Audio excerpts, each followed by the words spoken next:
የሚል አጀንዳ ልታመጡ ማለት ነው። የቀና ሰው ብዙ ነው የሚያወራው። አይ ቁጭ ብለው ጋይስ እንዴት ትላለች አለቃትም ይባባላሉ። ምን አረገች?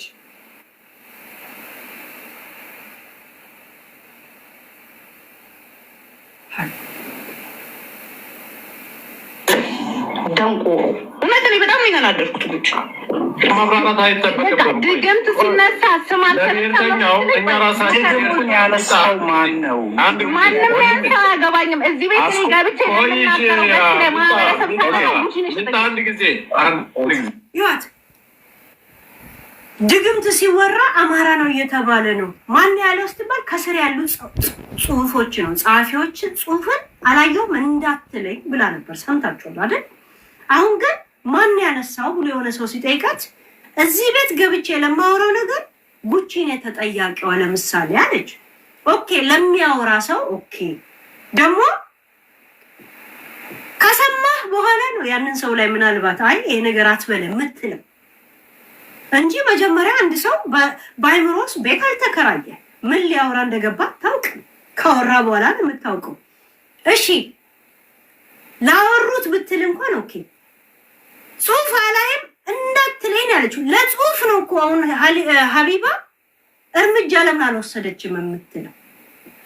ድግምት አሰራበታለሁ ብላ ቮይስ ልካለት ልጁ ይሄው የላከችልኝ ቮይስ ብላ ለሀቢባም በመረጃ ምናምን ስለምትል ልኮ አሰሚ ሲላት አሰማች፣ አቁሚ ሲላት አቆመች አይደል? ከዛ አንቺ ለምን ያረግሽበት ስትባል እንደዚህ ያረግኩ አለች። እራሳቸው ነው ያደረጉትን የተናገሩት።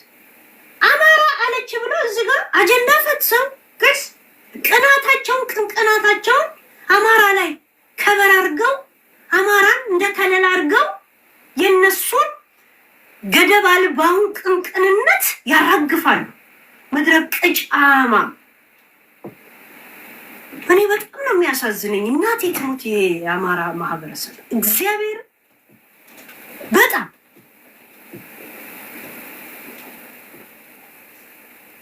የማንም ቤተክርስቲያን አትግባ ነጃሳ የተባለውላ ነው መጥቶ ሊጡን ሊያቦካ የሚፈልገው።